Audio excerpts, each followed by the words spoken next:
Hello, everybody. Good day to you all. Hope you're all doing well today. You're learning a lot.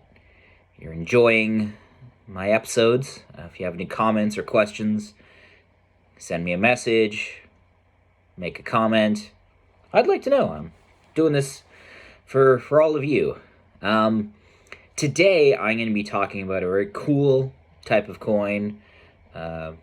I think they're pretty cool, at least. I have a few from my own collection.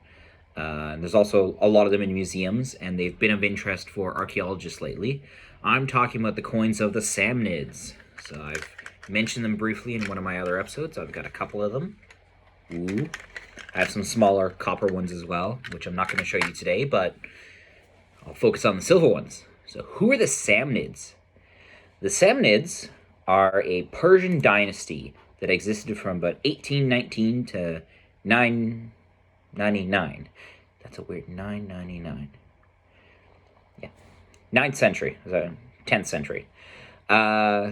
What makes them unique is they are part of what's called the Iranian Intermezzo, which was a term coined by Vladimir Monorsky in the 50s and then echoed by Bernard Lewis and several other scholars to describe a period where basically Persians became cool.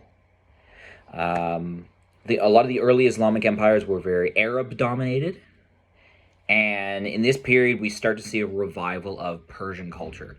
So a lot of groups like the Samanids basically say we are descended from the Sasanians, the last Persian dynasty before the Arab conquest.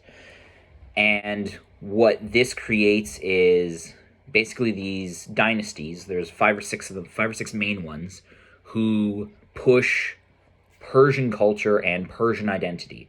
This is where we start to see a lot more ceramics and literature with Persian writing as opposed to Arabic.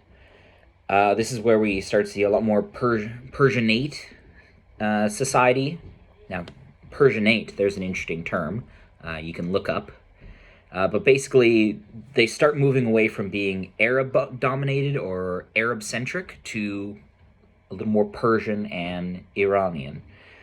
And then this eventually combines a lot more Turkic or Turkish culture when you have various steppe groups coming in. So on to the coins. The most popular are these big ones here. Now, if you can see how big that is in comparison with my hand, they're around sometimes 45 to 50 millimeters, which by coin standards is quite large. I wish I had a penny. I should have grabbed a penny for you. Hold on 1 minute.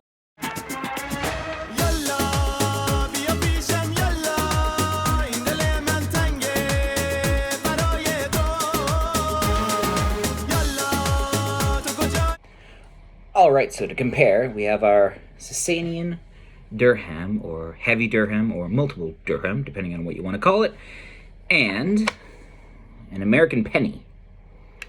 So you can see the size difference there. Or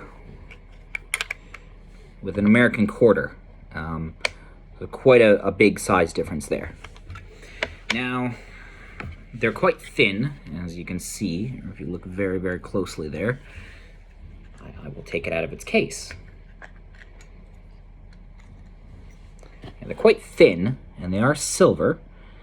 Very, very thin. There we go.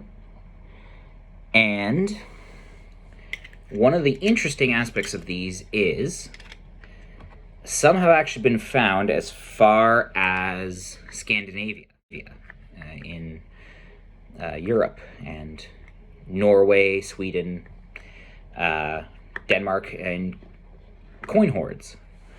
So these are actually really good examples of trade. So we're going from Baghdad, Iraq, Iran, Central Asia, Samarkand, all the way to Scandinavia, and that's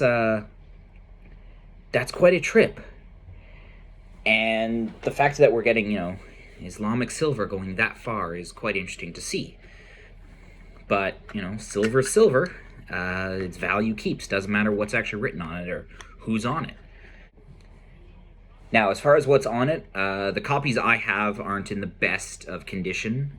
They've got some corrosion, and some of them, the details aren't very clear, but most of them follow a very standard, I'll call it an Islamic style of coinage, where one side you have the Shahada, or a variation of the Shahada, and then on the next side you've got whoever the Emir or Caliph was. So a lot of them will have Nu the Second or Nusur the Second. Some will even reference Abbasid or other empires or caliphs, because it's a way of kind of saying we're the same as them, or showing some form of governance or suzerainty to the other groups in power. So that's it for the Samanids. They only lasted about 100 years, so we don't have a lot of archaeological evidence for them, but we have these coins. And we've got a lot of other dynasties from that period, the Saffarids, the Buyids, they lasted a while as well. But yeah, they're all from the Iranian Intermezzo, 9th, 10th century. Look it up if you get a chance. I will write some of these dynasties in the descriptions so that you can look them up and learn something new.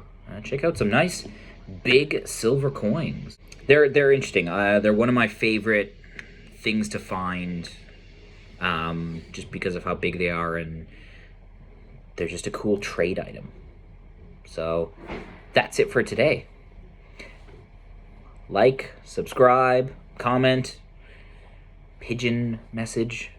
I will attempt to read it. Hope to hear from people. I'd like to know what you think about these. Any coins that you want to hear about, or topics you want me to discuss, please message me and I will look into it. So bye for now.